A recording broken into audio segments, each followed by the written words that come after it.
নমস্কাৰ চাবলৈ আৰম্ভ কৰিছে আছামিজ ট্ৰেণ্ডিং। আজি 18 জুলাই আৰু আজি ৰাতিপুৱাৰ কেইবাটাও গুৰুত্বপূৰ্ণ খবৰ আহি পৰিছে আৰু এনে ধৰণৰ খবৰসমূহ নিতৌ চাবলৈ চেনেলটো ছাবস্ক্ৰাইব কৰি ভিডিঅ'টোত এটা লাইক কৰি দিবলৈ আজি ৰাতিপুৱাৰ প্ৰথমটো গুৰুত্বপূৰ্ণ খবৰ। অসমত বৰ্ধিত সংখ্যালঘুৰ বিষয়টো মোৰ জীৱন মৰণৰ সমস্যা। পুনৰ সংখ্যালঘুক লৈ হিমন্ত বিশ্ব শৰ্মাৰ বৃহৎ মন্তব্য। ঝাৰখণ্ডত উপস্থিত হৈ মুখ্যমন্ত্ৰী হিমন্ত বিশ্ব শৰ্মাৰ মন্তব্য। অসমত সংখ্যালঘুৰ জনসংখ্যা বৃদ্ধি বিষয়টো মোৰ জীৱন মৰণৰ সমস্যা। অসমত ইখন জিলাৰ পাছত সিখন জিলা আমি হেৰুৱাবলগীয়া হৈছে। 1951 চনত অসমত সংখ্যালঘুৰ পৰিমাণ 12% আছিল, কিন্তু আজিৰ সময়ত অসমত সংখ্যালঘুৰ পৰিমাণ 40%। অসমৰ বৰ্ধিত সংখ্যালঘুৰ সমস্যাটো ৰাজনৈতিক ইছ্যু নহয়, এয়া মোৰ জীৱন মৰণৰ সমস্যা। সেইবাবে এই সমস্যাৰ বিৰুদ্ধে অহৰহ যুদ্ধ দি আছো ৰাজ্যত। পুনৰ মুছলমানক লৈ ঝাৰখণ্ডত উপস্থিত হৈ অসমৰ মুখ্যমন্ত্ৰী হিমন্ত বিশ্ব শৰ্মাৰ এই ডাঙৰ মন্তব্য। দিবলৈ আন এটা গুৰুত্বপূৰ্ণ খবৰ। মুছলমানৰ জনসংখ্যা প্ৰসংগক লৈ এবাৰ মুখ্যমন্ত্ৰীক উভতি ধৰিলে গৌৰৱ গগৈয়ে। হিমন্ত বিশ্ব শৰ্মাৰ মন্তব্যক উভতি ধৰিলে সাংসদ গৌৰৱ গগৈয়ে। মুছলমানৰ জনসংখ্যা 40%লৈ বৃদ্ধি হোৱা বুলি দাবী কৰিছিল মুখ্যমন্ত্ৰীয়ে। 1951 চনত 12%হে আছিল মুছলমানৰ জনসংখ্যা। ইয়াৰ বাবে কেইবাখনো জিলা হেৰুওৱা বুলি উদ্বিগ্ন হৈছিল মুখ্যমন্ত্ৰী হিমন্ত বিশ্ব শৰ্মা। এয়া মোৰ বাবে জীৱন মৰণৰ খেল বুলি মন্তব্য কৰিছিল হিমন্ত বিশ্ব শৰ্মা। প্ৰতিদিনে মই ইয়াৰ বিৰুদ্ধে সংঘৰ্ষ কৰি আছো বুলি মন্তব্য মুখ্যমন্ত্ৰীৰ এই মন্তব্যৰ পিছতে সাংসদ গৌৰৱ গগৈৰ প্ৰতিক্ৰিয়া। স্মৃতি লোপ পাইছে ৰাজ্যৰ মুখ্যমন্ত্ৰী হিমন্ত বিশ্ব শৰ্মাৰ। মাত্ৰ দুমাহ পূৰ্বে সংখ্যালঘু এলেকাত নাচি বাগি ফুৰিছিল মুখ্যমন্ত্ৰী হিমন্ত বিশ্ব শৰ্মাই। বিজেপিৰ বাবে ভোট খোজাৰ সময়ত এয়া জীৱন মৰণৰ খেল নাছিল নেকি বুলি প্ৰশ্ন গৌৰৱৰ। মুখ্যমন্ত্ৰী হিমন্ত বিশ্ব শৰ্মাক প্ৰশ্ন সাংসদ গৌৰৱ গগৈৰ। দিবলৈ আন এটা পলিটিকেল ব্ৰেকিং নিউজ। সন্তুষ্ট নহয় কিংমেকাৰ চন্দ্ৰবাবু নাইডু। বাৰম্বাৰ কেন্দ্ৰত সাক্ষাৎ কিংমেকাৰ চন্দ্ৰবাবুৰ। মিত্ৰতা বিনিময় সুদে মূলে আদায় কৰিবলৈ আগবাঢ়িছে চন্দ্ৰবাবু নাইডু। বাজেট দাখিলৰ পূৰ্বে বাৰম্বাৰ কেন্দ্ৰক সাক্ষাৎ কিংমেকাৰ চন্দ্ৰবাবুৰ। কেন্দ্ৰই মঞ্জুৰি দিয়া 60,000 কোটিৰ প্ৰকল্পত অসন্তুষ্ট নেকি মুখ্যমন্ত্ৰীগৰাকী? নৰেন্দ্ৰ মোদীৰ পিছত এইবাৰ গৃহমন্ত্ৰীক সাক্ষাৎ চন্দ্ৰবাবু নাইডুৰ। অন্ধ্ৰপ্ৰদেশৰ বাবে অধিক আৰ্থিক অনুদান বিচাৰিছিল চন্দ্ৰবাবু নাইডুৱে। ৰাজ্যখনৰ আৰ্থিক স্থিতি অৱগত কৰি অনুদান দাবী চন্দ্ৰবাবু নাইডুৰ। সমাগত বাজেটতে ইয়াক কাৰ্যকৰী কৰিবলৈ কেন্দ্ৰক হেঁচা নাইডুৰ। এইবাৰো নাইডুৰ দাবীত সন্মতি দিয়াৰ পূৰ্ণ সম্ভাৱনা কেন্দ্ৰীয় চৰকাৰৰ। মিত্ৰতা অক্ষুণ্ণ ৰখাৰ স্বাৰ্থতে নাইডুৰ দাবী মানিবলৈ বাধ্য বিজেপি। ইতিমধ্যে পেট্ৰ'কেমিকেল হাব শোধনাগাৰৰ বাবে 60,000 কোটি আদায় চন্দ্ৰবাবু নাইডুৰ। মিত্ৰতাৰ বিনিময়ত সুদে মূলে আদায় কৰিবলৈ আগবাঢ়িছে কিংমেকাৰ চন্দ্ৰবাবু নাইডুৱে। পৰৱৰ্তী খবৰ। বিহাৰত ইডি কিয়? খং নীতিশ কুমাৰৰ। পুনৰ পাল্টি মাৰিবলৈ সাজু নীতিশ। ঘনে ঘনে বহিছে বৈঠক। এইবাৰ নতুন মৰ্চালৈ যাব নেকি নীতিশ কুমাৰ? বিহাৰত ইডি লগোৱাৰ পিছতে নীতিশ কুমাৰৰ খং এতিয়া বিজেপি চৰকাৰৰ বিৰুদ্ধে। বিহাৰত ইডি কিয় বুলি প্ৰশ্ন নীতিশ কুমাৰৰ। পুনৰ সলনি হ'ব নীতিশ কুমাৰৰ ৰাজনৈতিক গতি। এই চৰ্চা এতিয়া ভাৰতৰ ৰাজনীতিত আৰম্ভ হৈছে। পুনৰ পাল্টি মাৰিব নেকি নীতিশ কুমাৰ? ইয়াক লৈ এতিয়া চৰ্চা ভাৰতৰ ৰাজনীতিত।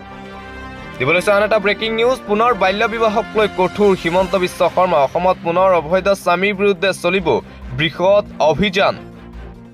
ডিজিপিক কঠোৰ নিৰ্দেশনা মুখ্যমন্ত্ৰী হিমন্ত বিশ্ব শৰ্মাৰ।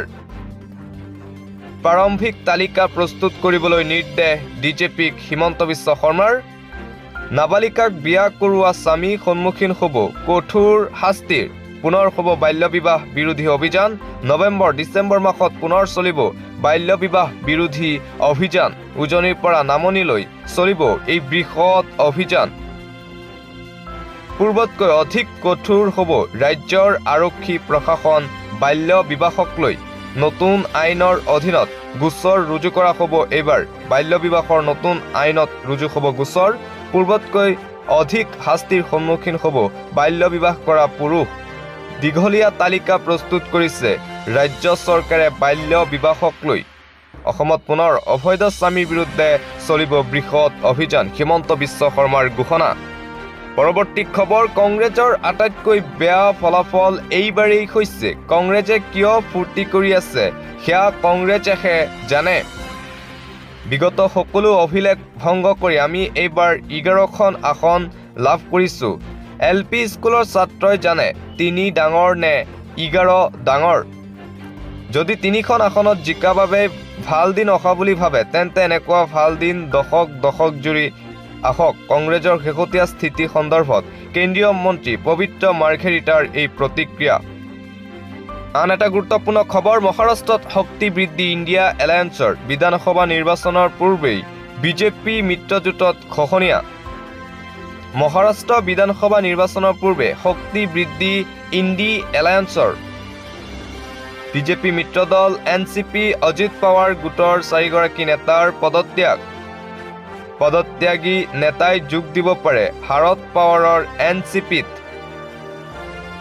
ইণ্ডিয়াৰ সহযোগী শাৰদ পাৱাৰ এনচিপিলৈ মন মেলিছে অজিত পাৱাৰৰ গোটৰ নেতাই 20 জুলাইত পদত্যাগী নেতাই যোগ দিব পাৰে শাৰদ পাৱাৰৰ এনচিপিত বিধানসভা নিৰ্বাচনৰ পূৰ্বেই বিজেপি মিত্ৰজোঁটত এই খহনীয়া দেখা পোৱা গৈছে মহাৰাষ্ট্ৰত দিবলৈছো নিবনুৱা যুৱক যুৱতীসকলৰ বাবে এটা ভাল খবৰ খৰধৰ কৰক কিয়নো ওলাইছে চাকৰি দেশৰ বহুকেইটা আগশাৰী বেংকত খালী হৈছে পদ Punjab national bank bank of Maharashtra আৰু ইণ্ডিয়ান বেংক ইউকে বেংকত ওলাইছে চাকৰি পাঞ্জাব নেশ্যনেল বেংকত 2700টা পদৰ বাবে হ'ব নিযুক্তি বেংকৰ অফিচিয়েল ৱেবছাইটত প্ৰকাশ পাইছে চাকৰিৰ বিজ্ঞাপন যিকোনো শাখাত স্নাতক ডিগ্ৰীধাৰীয়ে কৰিব পাৰিব এই চাকৰিৰ বাবে এপ্লাই 20ৰ পৰা 28 বছৰৰ ভিতৰত হ'ব লাগিব প্ৰাৰ্থীৰ বয়স বেংক অফ মহাৰাষ্ট্ৰই নিযুক্তিৰ বাবে মুকলি কৰিছে 195টা পদ বেংকৰ অফিচিয়েল ৱেবছাইটত গৈ কৰিব পাৰিব চাকৰিৰ বাবে আবেদনৰ শেষ সময়সীমা 26 জুলাই ধাৰ্য কৰা হৈছে 1500টা এমপ্লয়িজ পদৰ বাবে ইণ্ডিয়ান বেংকে মুকলি কৰিছে বিজ্ঞাপন ইউকো বেংকতো 544টা পদ খালী বেংকৰ অফিচিয়েল ৱেবছাইটত লাভ কৰিব আবেদনৰ সকলো ধৰণৰ তথ্য দেশৰ বহুকেইটা আগশাৰী বেংকত খালী হৈছে চাকৰিৰ পদ আন এটা গুৰুত্বপূৰ্ণ খবৰ এইবাৰ বিজেপি শ্লোগানৰ বিৰোধিতা খুদ বিজেপি নেতাৰ সবকা সাথ সবকা বিকাশ নালাগে বুলি মন্তব্য বিজেপি নেতাৰ বিজেপিৰ শ্লোগানৰ বিৰোধিতা খুদ বিজেপি নেতাৰ সবকা সাথ সবকা বিকাশ আমাক নালাগে দেশত সবকা সাথ সবকা বিকাশ বন্ধ কৰক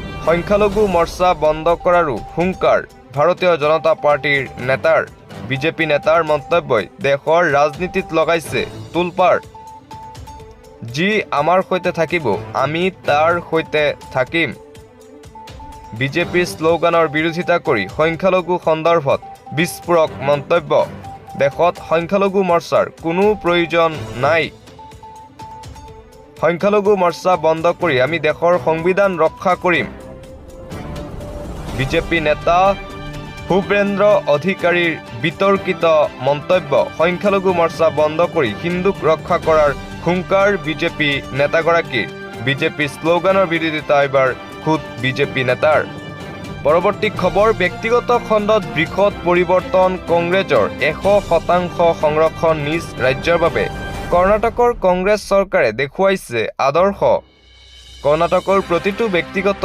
কোম্পানীত বহিৰাজ্যৰ যুৱক যুৱতীয়ে নাপাব স্থান চাকৰিৰ পৰা কৰ্ণাটকৰ যুৱক যুৱতীক বঞ্চিত নকৰাৰ সিদ্ধান্ত নিজ মাতৃভূমিত আৰামদায়ক চাকৰি কৰাৰ সুবিধা দিব কৰ্ণাটকৰ কংগ্ৰেছ চৰকাৰে তৃতীয় আৰু চতুৰ্থ বৰ্গৰ পদৰ ক্ষেত্ৰতো লোৱা হৈছে এই সিদ্ধান্ত কৰ্ণাটকত কৰ্মৰত বহিৰাজ্যৰ কৰ্মচাৰীৰ বাবে বেয়া খবৰ কিয়নো সংৰক্ষণৰ ক্ষেত্ৰত কৰ্ণাটক চৰকাৰে লৈছে এই বৃহৎ সিদ্ধান্ত।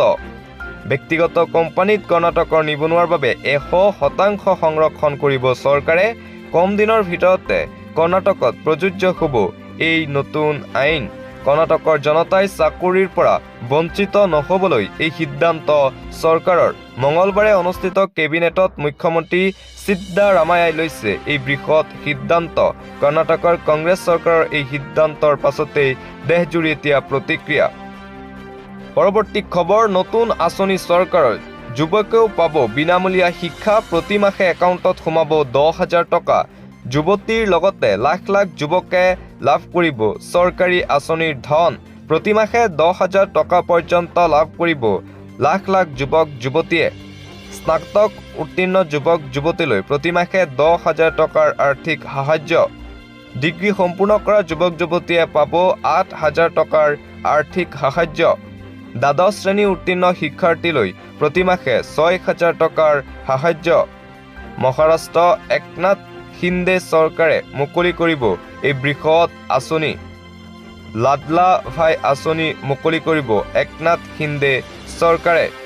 শীঘ্ৰেই লাডলা ভাই আঁচনিৰ পৰ্টেল মুকলি কৰিব মহাৰাষ্ট্ৰ চৰকাৰে।